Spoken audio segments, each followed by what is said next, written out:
सो relation function में हम start कर रहे हैं रिलेशन से। एक बार ये क्विक रिवीजन है ये। सबसे पहले ऑर्डर पेयर क्या होता है, ठीक है।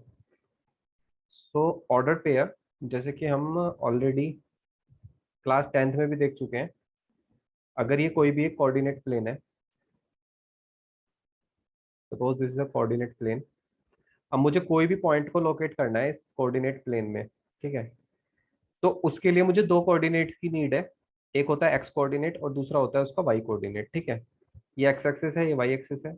तो इस पॉइंट की distance, perpendicular distance from Y axis, उसको तो हम बोलते हैं एक्स, ठीक है। एंड इस पॉइंट की perpendicular distance from X axis, उसको बोलते हैं हम Y. It is Y distance दूर from X axis and X distance दूर फ्रॉम वाई एक्सिस, ठीक है। ये जो एक पॉइंट एक्स वाई कोऑर्डिनेट है इसके, ये एक ऑर्डर्ड पेयर है, ठीक है ना। This is an ordered pair. अब ऑर्डर पेयर का यहाँ क्या रोल है रिलेशन में, वो हम देखते हैं आगे अभी। तो सबसे पहले मैंने ऑर्डर पेयर बताया, then equality of order pair. अगर हमें दो ऑर्डर पेयर को इक्वल करना है तो सिंपल सी बात है, फर्स्ट एलिमेंट फर्स्ट के इक्वल होना चाहिए, सेकंड एलिमेंट सेकंड के इक्वल। जैसे इन्होंने यहाँ पे क्या हुआ है, ए सी के इक्वल और बी डी के इक्वल। देन इसके बाद आता है कार्टीशन प्रोडक्ट, है ना। दो सेट अगर हमारे पास है तो उनकी कार्टीशन प्रोडक्ट कैसे करनी होती है। एक सिंपल सा एग्जांपल लेके मैं इसको बता रहा हूँ कैसे हमें कार्टीशन प्रोडक्ट की करनी होती है दो सेट की। सपोज एक सेट है ए, इसके अंदर एलिमेंट है ए कॉमा बी, एंड एक सेट है बी, इसके अंदर एलिमेंट है 1 2 3, ठीक है। अगर मैं ए क्रॉस बी करूंगा, ठीक है, जैसे सिंपल हम नंबर्स की प्रोडक्ट करते हैं वैसे ये सेट की प्रोडक्ट है एक तरीके से कार्टीशन प्रोडक्ट। तो जो कार्टीशन प्रोडक्ट के एलिमेंट्स होते हैं वो होते हैं ऑर्डर पेयर। वो ऑर्डर पेयर कैसे आते हैं, ए का ऑर्डर पेयर बनेगा किसके साथ, 1 के साथ, फिर 2 के साथ, एंड देन 3 के साथ।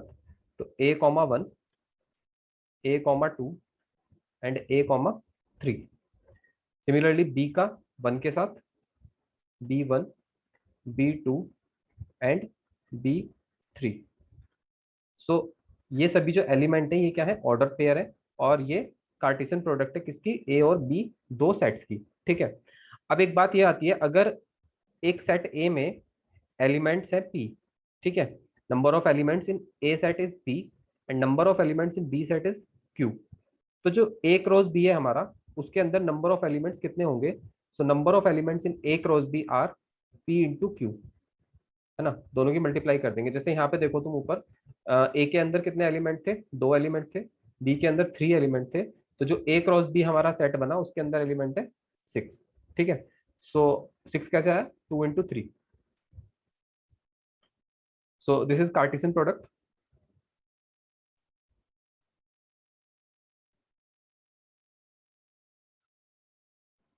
जैसा मैंने ऑलरेडी बताया कि ए में अगर पी एलिमेंट है और बी में क्यू एलिमेंट है, तो ए क्रॉस बी में पी क्यू एलिमेंट होंगे। और सिमिलरली अगर तुम ए क्रॉस बी करते हो तो उसमें भी एलिमेंट पी क्यू ही रहेंगे, और चाहे तुम बी क्रॉस ए करोगे तब भी एलिमेंट वही रहेंगे, पी क्यू ही, ठीक है।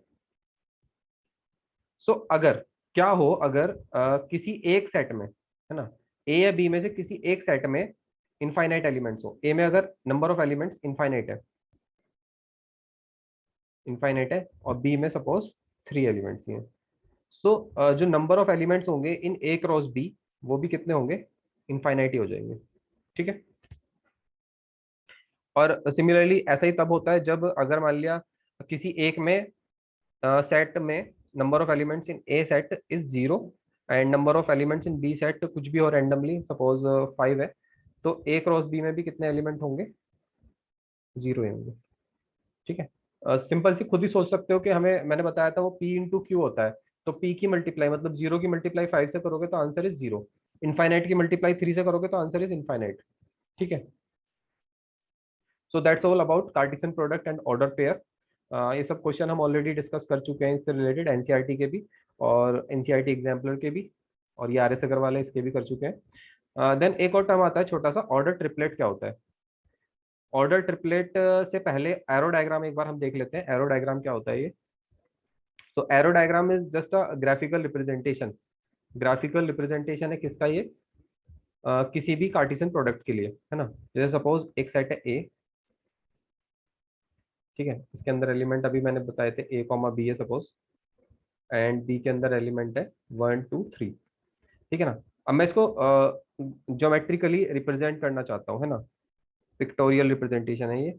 तो एक मैं सर्कल बनाऊंगा, सर्कल नहीं बनाऊंगा, ओवल बनाऊंगा, ठीक है, ओवल बनाऊंगा एक और, इसको मैं कह दूंगा कि ए को रिप्रेजेंट कर रहा है, ये बी को रिप्रेजेंट कर रहा है, इसके अंदर एलिमेंट है ए और बी, ठीक है, एंड देन बी के अंदर एलिमेंट है 1 2 एंड 3।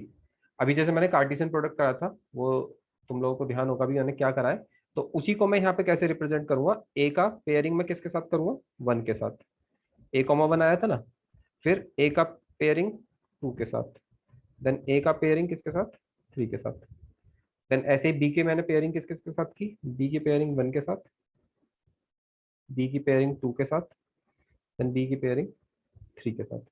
तो ये एक तरीके से कार्टेशियन प्रोडक्ट हो गया, ये किसको रिप्रेजेंट कर रहा है, ए क्रॉस बी को रिप्रेजेंट कर रहा है एरो डायग्राम में, ठीक है, this is arrow diagram,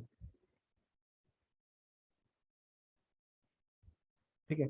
arrow diagram का यूज जस्ट यही है कि जो भी हमारा डेटा होता है उसको हम क्लियरली विजुअलाइज कर सकते हैं, इजीली हम उसको चेक कर सकते हैं कि ये क्या शो करना चाहता है, ठीक है। Then comes order triplet. Order triplet क्या होता है, जब हम कार्टेशियन प्रोडक्ट करते हैं किन्हीं भी 3 सेट का, है ना, जैसे यहाँ पे देखो ए क्रॉस ए, 3 बार मैंने मल्टीप्लाई करा इसको, मतलब 3 सेट की कार्टेशियन प्रोडक्ट हम करेंगे, तो उसमें जो एलिमेंट होंगे वो ऑर्डर ट्रिपलेट होंगे, ठीक है। जैसे अभी मैंने बताया कि एक सपोज ये जो कार्टेशियन प्लेन है, एक्स वाई एक्सिस को रिप्रेजेंट कर रहा है, यहाँ पे कोई पॉइंट था पी, इसके कोऑर्डिनेट एक्स कॉमा वाई, तो ये तो क्या हो गया, एक ऑर्डर पेयर जिसके अंदर सिर्फ 2 कोऑर्डिनेट है, X coordinate and Y coordinate, है ना। ये एक 2D प्लेन को रिप्रेजेंट करता है ऑर्डर पेयर। लेकिन जो ऑर्डर ट्रिपलेट होता है ये रिप्रेजेंट करता है एक 3D प्लेन को। Suppose this is X axis, this is Y axis, Z axis, and this point is X Y Z. अब ये मत बोलना एक्स को नीचे क्यों लिया है, कहीं भी ले सकते हैं हम किसी को भी, ठीक है। सो ये 3D प्लेन है। सो जैसे ऑर्डर पेयर रिप्रेजेंट करता है 2D प्लेन को, वैसे ही एक्स वाई जेड एक्सिस मतलब एक ऑर्डर ट्रिपलेट रिप्रेजेंट करता है 3D प्लेन को, ठीक है। 3D प्लेन नहीं होता, 3D स्पेस को। देन ये सब हम ऑलरेडी कर चुके हैं डिस्कस, ठीक है, इसमें अभी हम दोबारा नहीं जाते।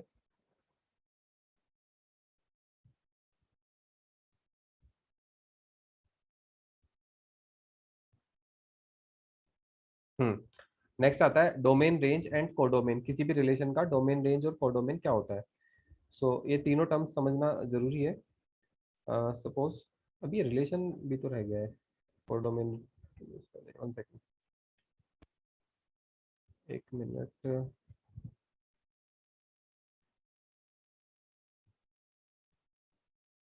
चलो मैं बता देता हूँ। सो रिलेशन क्या होता है देख लो पहले। अभी हमने पढ़ा क्या, कार्टेशियन प्रोडक्ट, देन रिलेशन क्या होता है। सो रिलेशन क्या होता है, relation is a subset of A cross B, ठीक है। ए क्रॉस बी क्या था, कार्टेशियन प्रोडक्ट। तो रिलेशन जो है क्या है, सबसेट होता है किसका, ए क्रॉस बी का, जो कि एक सर्टेन कंडीशन को फुलफिल कर रहा होगा। फॉर एग्जाम्पल मैंने कहा कि एक रिलेशन आर है from N into N. N क्या है, नेचुरल नंबर, और ये वाला एन भी क्या है, नेचुरल नंबर, मतलब नेचुरल नंबर से नेचुरल नंबर पे एक रिलेशन आर है, सच दैट क्या ये कंडीशन फुलफिल कर रहा है, ये कंडीशन फुलफिल कर रहा है कि X is equals to Y square, या 2y ले लेते हैं, एक्स क्या है, 2y के इक्वल है, ठीक है। सो आर के अंदर जो एलिमेंट होंगे वो कौन कौन से एलिमेंट होंगे, मतलब तुम अगर y को 1 लेते हो, y मतलब सेकंड एलिमेंट, तो x क्या हो जाएगा, उसका डबल हो जाएगा, तो इट इज 2। x को y को अगर हम 2 लेते हैं तो x इज 4, y को अगर हम 3 लेते हैं तो x इज 6। इस तरीके के बहुत सारे एलिमेंट इसमें इनफाइनाइट एलिमेंट आ जाएंगे, क्योंकि हमने जो रिलेशन लिया है यार वो n इंटू एन पे है, मतलब नेचुरल नंबर पे नेचुरल नंबर इनफाइनाइट होते हैं। सो अब ये जो रिलेशन है, इस रिलेशन के अंदर कुछ ये x की वैल्यूज है ना, कुछ जो सेकंड वाली है ये y की वैल्यूज है। सो डोमेन, रेंज और कोडोमेन क्या होते हैं? डोमेन होते हैं all the values of x, ठीक है। तो डोमेन ऑफ दिस रिलेशन, मैं डी आर से रिप्रेजेंट कर लेता हूँ इसको, domain of relation. So it is 2,4,6, ऐसे 8 आ जाएगा, डॉट डॉट डॉट, इस तरीके के सारे एलिमेंट ये क्या हो जाएंगे? डोमेन ऑफ दिस रिलेशन, ठीक है। अब अगर मुझे मान लिया निकालनी है रेंज, तो रेंज क्या होगी? रेंज जितने भी ये सेकंड एलिमेंट है ये होंगे। सो it is 1, 2, 3 dot dot dot, ये सभी क्या है? रेंज। एक टर्म और थी कोडोमेन। कोडोमेन क्या है फिर? कोडोमेन जो रिलेशन है, रिलेशन किस पे था? एन से एन पे था, है ना, एन इंटू एन पे था। तो जो सेकंड ये सेकंड वैल्यूज है ना, रिलेशन में नहीं, जिस पे रिलेशन बिलोंग कर रहा था एन से एन पे, ठीक है। तो ये जो सेकंड एलिमेंट है ये कोडोमेन है, तो मतलब ऑल नेचुरल नंबर ये कोडोमेन है। कोडोमेन और रेंज में थोड़ा सा डिफरेंस है। कोडोमेन यहाँ से हम रिप्रेजेंट करेंगे एन है, और जो रेंज होगी वो रिलेशन के अंदर जो जितने भी तुम्हारे ये है, आपके जितने भी ऑर्डर पेयर का सेकंड एलिमेंट, ऑर्डर पेयर का सेकंड एलिमेंट जो होगा वो क्या है? रेंज, ठीक है। तो इसके बाद आता है next, number of relation from A to B. अब अगर मान लिया एक सेट है ए, इसके अंदर एलिमेंट है पी, एक सेट है बी, एलिमेंट है इसके अंदर क्यू, ठीक है। और हमें क्या निकालना है? Number of relation from A to B, A से बी पे कितने रिलेशन मैक्सिमम हो सकते हैं? तो मैक्सिमम जो रिलेशन होंगे वो होंगे 2 की पावर पी क्यू, है ना। अब जैसे सपोज मैंने कहा कि ए के अंदर एलिमेंट है 3, बी के अंदर एलिमेंट है 5, या फिर 2 ले लो, कम ले लो। तो नंबर ऑफ रिलेशन कितने होंगे इसमें? नंबर ऑफ रिलेशंस जो होंगे फ्रॉम ए टू बी, ये होंगे आपके 2 की पावर पी इंटू क्यू, मतलब 3 इंटू 2, 3 टू 6, तो 2 की पावर 6 रिलेशंस होंगे फ्रॉम ए टू बी। तो रिमेंबर दिस फॉर्मूला, 2 की पावर पी क्यू। अगर ए के अंदर पी एलिमेंट है, बी के अंदर क्यू एलिमेंट है, तो नंबर ऑफ रिलेशन जो होंगे from A to B are 2 की पावर पी क्यू।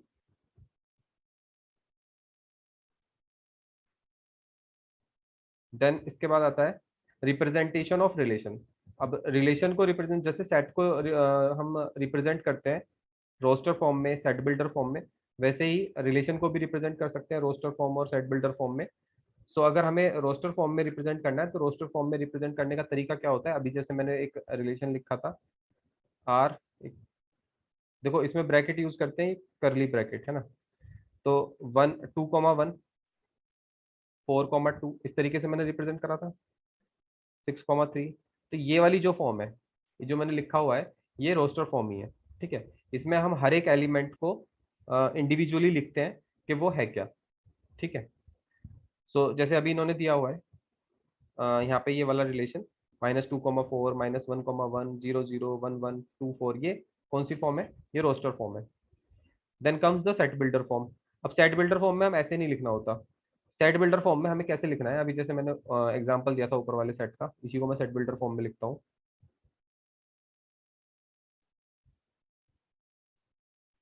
सो अभी जैसे हमारे पास रिलेशन था 2,1, 4,2, 6,3,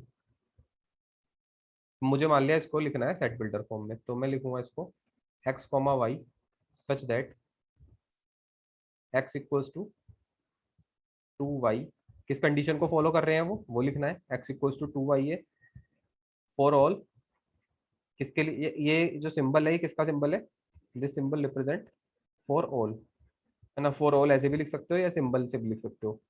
सो for all x belongs to, x क्या है? एक नेचुरल नंबर है, कॉमा वाई भी क्या है, एक नेचुरल नंबर है, फॉर ऑल एक्स और Y belongs to natural number. ठीक है, सो ये जो सेकंड है, this is set builder form, set builder form, and ये फर्स्ट वाली है रोस्टर फॉर्म।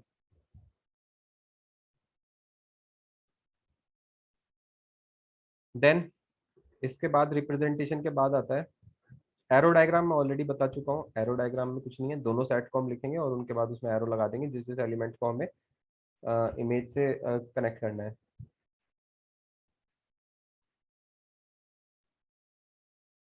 बाइनरी रिलेशन कोई भी एक ऐसा रिलेशन होगा जो खुद से खुद पे होगा, मतलब एक सेट है ए और उस सेट का ए का रिलेशन खुद के साथ, ए का ए इज रिलेटेड टू ए, तो उसको हम बोलेंगे बाइनरी रिलेशन।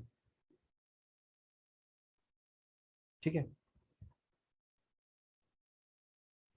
देन इसके बाद इनवर्स रिलेशन। इनवर्स रिलेशन में कुछ नहीं है, इसमें क्या होता है, डोमेन और रेंज जो है वो रिवर्स हो जाती है ना। जो डोमेन होगी वो रेंज बन जाएगी और जो रेंज होगी वो डोमेन। इसको एक एग्जांपल से हम देखते हैं इनवर्स रिलेशन क्या होता है। सपोज एक रिलेशन है आर 1,2 एंड 3,4 5,6। ये कोई भी मैंने ऐसे रैंडमली एक रिलेशन लिख लिया है, तो आर इनवर्स क्या होगा। अच्छा अभी बताओ पहले इसमें डोमेन क्या है, इसकी domain of this is 1 3 and 5, all the values of X are domain and range is, ये रेंज है, रेंज इज 2 4 6, जितनी भी वाई वाली वैल्यूज है वो रेंज है। आर इनवर्स क्या हो जाएगा, आर इनवर्स इज, जो डोमेन है वो रेंज बन जाएगी, रेंज डोमेन बन जाएगी, मतलब इन सारे एलिमेंट्स को हम इनवर्स फॉर्म में लिखेंगे। तो इट इज 2,1 4,3 एंड 6,5।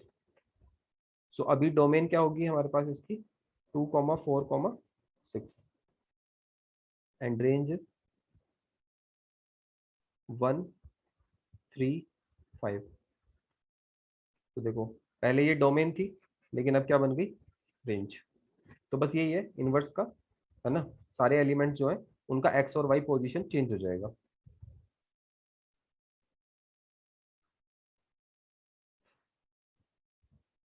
देन ये टाइप्स ऑफ रिलेशन, इसमें तीनों होते हैं, रिफ्लेक्सिव, सिमेट्रिक और ट्रांजिटिव। एक बार इसको भी देख लो क्विकली, इंपॉर्टेंट है ये। वैसे तो ये 12th क्लास का टॉपिक है बट यहीं पे देख लो एक बार, रिलेशन के types, types of relation. So first is reflexive. Reflexive relation क्या होता है, रिफ्लेक्सिव रिलेशन होता है, देखो अगर कोई सेट है ना, और उसको बिलोंग कर रहा है एक एलिमेंट ए, कोई एलिमेंट है ए जो बिलोंग कर रहा है सेट ए को, तो अगर जो रिलेशन है उसके अंदर सारे ए कॉमा ए बिलोंग कर रहे हैं, मतलब ए कॉमा ए बिलोंग करता है आर को, तो हम बोलेंगे ऐसे रिलेशन को कि वो रिफ्लेक्सिव है। ठीक है, फॉर एग्जाम्पल मैंने कहा कि एक सेट है ए, उसके अंदर एलिमेंट है 1 2 3, ठीक है, और आर जो रिलेशन है उसके अंदर एलिमेंट है 1 1 1 2 2 2 3 3 3 2। ठीक है, ये एलिमेंट है आर के अंदर। तो देखो आर के अंदर 1 की इमेज के साथ 1 1 है, यस 1 1 है, 2 के साथ 2 2 है, 3 के लिए 3 3 है, यस 1 1 भी है, 2 2 भी है, 3 3 भी है। It means this R relation is reflexive, मतलब जितने भी ए हैं ए के अंदर, सेट ए के अंदर, उन सभी के लिए ए कॉमा ए बिलोंग कर रहा है आर को। दैट मीन्स कि जो रिलेशन है वो रिफ्लेक्सिव है। अब सपोज के इसमें दिस ये 3 3 नहीं होता है ना, इसकी जगह 3 3 की जगह कुछ और होता, सपोज इसमें होता है 2,1, तो अभी क्या ये रिफ्लेक्सिव था, अभी ये रिफ्लेक्सिव नहीं था, दिस इज नॉट रिफ्लेक्सिव, है ना, क्योंकि इसमें क्या नहीं है, 3,3 not belongs to R, 3,3 belong नहीं कर रहा आर को। ठीक है ना। तो रिफ्लेक्सिव क्या होता है, अगर ए बिलोंग कर रहा है सेट ए को, कोई एलिमेंट ए बिलोंग कर रहा है अगर सेट ए को, तो ए कॉमा ए आर को बिलोंग करना चाहिए, है ना, अदरवाइज वो रिफ्लेक्सिव नहीं होगा। देन रिफ्लेक्सिव के बाद सेकंड आता है सिमेट्रिक, सिमेट्रिक रिलेशन। सो सिमेट्रिक रिलेशन कैसा होता है, इफ अगर ए और बी कोई भी दो एलिमेंट है ना, बिलोंग कर रहे हैं सेट को ए को, ठीक है, और ए कॉमा बी बिलोंग करता है किसको, आर को, रिलेशन को, देन बी कॉमा ए भी बिलोंग करना चाहिए आर को, ठीक है। अगर ए कॉमा बी बिलोंग कर रहा है रिलेशन को, तो बी कॉमा ए भी बिलोंग करना चाहिए रिलेशन को, ठीक है। फॉर एग्जाम्पल, अगर सपोज एक सेट है ए, एलिमेंट है इसके अंदर 1 2 3, आर है हमारे पास क्या, 1 2 1 1 2 1 2 3 3 2, ठीक है, ये है। सो अभी देखो 1 2 बिलोंग कर रहा है आर को, तो क्या बिलोंग करना चाहिए 1 2 के साथ, उसका इनवर्स, मतलब ए कॉमा बी बिलोंग कर रहा है तो बी कॉमा ए भी करना चाहिए, 1 2 कर रहा है तो 2 1 भी करना चाहिए, यस 2 1 भी कर रहा है बिलोंग, 2 3 बिलोंग कर रहा है तो 3 2 भी करना चाहिए, यस वो भी कर रहा है। अब 1 1 का क्या, क्या 1 1 कर रहा है तो इसका ऑपोजिट क्या होगा, 1 1 ही होगा, तो वो तो करेगा ही बिलोंग, इसको हमें चेक नहीं करना, ठीक है। हमें सिर्फ उन एलिमेंट्स को चेक करना है जो डिफरेंट होंगे, जैसे 1 2 2 1 2 3 3 2, इनको चेक करना है, ठीक है। सो यानी कि ये क्या है, सिमेट्रिक है। बट अगर सपोज यहां पर एक एलिमेंट और होता 1 3, ठीक है, क्या अब ये सिमेट्रिक था, अब यहाँ 1 3 है, तो 1 3 के साथ और क्या होना चाहिए, 1 3 के साथ 3 1 भी होना चाहिए था, but 3 1 not belongs to R, so it is not symmetric, ठीक है ना। सो अगर हर एक एलिमेंट का इनवर्स या उसका ऑपोजिट भी प्रेजेंट है रिलेशन में, तब तो वो सिमेट्रिक होगा, अदरवाइज वो सिमेट्रिक नहीं होगा, ठीक है। सो रिफ्लेक्सिव हमने देखा, रिफ्लेक्सिव अगर ए कॉमा ए बिलोंग कर रहा है आर को, तो रिफ्लेक्सिव होगा हर एक एलिमेंट के लिए, है ना। अगर 1 2 3 एलिमेंट ए में है तो 1 1 भी होना चाहिए, 2 2 भी होना चाहिए, 3 3 भी होना चाहिए। सिमेट्रिक के लिए अगर 1 2 बिलोंग कर रहा है तो 2 1 भी बिलोंग करना चाहिए, अगर 2 3 बिलोंग कर रहा है आर को, तो 3 2 भी बिलोंग करना चाहिए आर को, ठीक है। Now last one is transitive, third type of relation is transitive. Now transitive relation क्या होता है, इफ अगर ए कॉमा बी बिलोंग कर रहा है आर को, ठीक है, कोई एलिमेंट है ए कॉमा बी, कोई ऑर्डर पेयर है ए कॉमा बी, ये बिलोंग कर रहा है अगर आर को, एंड बी कॉमा सी भी बिलोंग कर रहा है आर को, ध्यान देना इस बात पे, यहाँ पे ये बी बी पे खत्म हुआ है तो ये दूसरा एलिमेंट बी से शुरू हुआ है, ठीक है, मतलब फर्स्ट का सेकंड एलिमेंट और सेकंड का फर्स्ट एलिमेंट सेम होना चाहिए। सो अगर ए कॉमा बी बिलोंग कर रहा है आर को एंड बी कॉमा सी भी बिलोंग कर रहा है आर को, देन ए कॉमा सी, इसका फर्स्ट और इसका सेकंड, ए कॉमा सी भी बिलोंग करना चाहिए आर को, है ना। If A comma B and B comma C belongs to R, then it is must कि ए कॉमा सी भी बिलोंग करना चाहिए आर को, देन जो रिलेशन होगा हमारा वो ट्रांजिटिव होगा, अदरवाइज वो ट्रांजिटिव नहीं होगा, ठीक है। नाउ फॉर एग्जाम्पल देखते हैं। लेट सपोज कि ए अगेन वही सेट है कोई 1 2 3, और इस पे बेस्ड एक रिलेशन है आर, जिसके अंदर एलिमेंट है 1 2 2 3 1 3 1 1, ठीक है, ये इसके एलिमेंट्स हैं आर के। तो अभी हमें चेक करना है whether this R is transitive और नॉट। सो लेट्स सी, देखो 1 2 बिलोंग कर रहा है, देखो ए कॉमा बी बिलोंग कर रहा है, यानी कि 1 2 बिलोंग कर रहा है। अब 1 2 के साथ किसको देखना है, 2 के साथ कोई और एलिमेंट है क्या, जो कोई एलिमेंट 2 से स्टार्ट हो रहा हो, यस 2 से स्टार्ट हो रहा है ये 2 3, है ना। तो 1 2 भी है 2 3 भी है, तो क्या होना चाहिए 1 3, है ना, 1 3 होना चाहिए, तो 1 3 भी है, यस। तो इट मीन्स अगर 1 2 है 2 3 है 1 3 भी है, तो इट इज ट्रांजिटिव, ठीक है। क्या और कोई पेयर ऐसा बन रहा है, जैसे 1 1, अब कोई और एलिमेंट 1 से स्टार्ट हो रहा है, तो 1 से ये स्टार्ट हो रहा है, देखो 1 1 है 1 3 है, तो क्या होना चाहिए था, इसका फर्स्ट और इसका सेकंड 1 3, तो 1 3 तो है, तो ये रहा, है ना। भाई 1 1 है 1 3 है, तो इसका फर्स्ट और इसका सेकंड 1 3 तो है ऑलरेडी, है ना। कोई और ऐसा एलिमेंट, और मेरे हिसाब से कोई नहीं बन रहा है यहाँ पे ऐसा, सो मीन्स ये ट्रांजिटिव है, आर इज ट्रांजिटिव। ठीक है। अब ये ट्रांजिटिव कब नहीं होता, ये ट्रांजिटिव तब नहीं होता अगर सपोज मैं यहाँ लिख दूं, मैं इसको हटा देता अगर 1 3 को, मैंने 1 3 को हटा दिया है ना, 1 1 अभी भी है और 1 3 गायब कर दिया इसमें से, तो क्या अभी ये ट्रांजिटिव है? अभी ये ट्रांजिटिव नहीं है ऑब्वियसली, क्योंकि यहाँ पे 1 2 है, 2 3 है, यहाँ 1 3 को भी होना चाहिए था। 1 3 अगर बिलोंग नहीं कर रहा आर को, तो मीन्स ये ट्रांजिटिव नहीं होगा। ठीक है, आई होप क्लियर होगा ये। अगर ए कॉमा बी है, बी कॉमा सी है, तो ए कॉमा सी भी बिलोंग करना चाहिए आर को। ठीक है।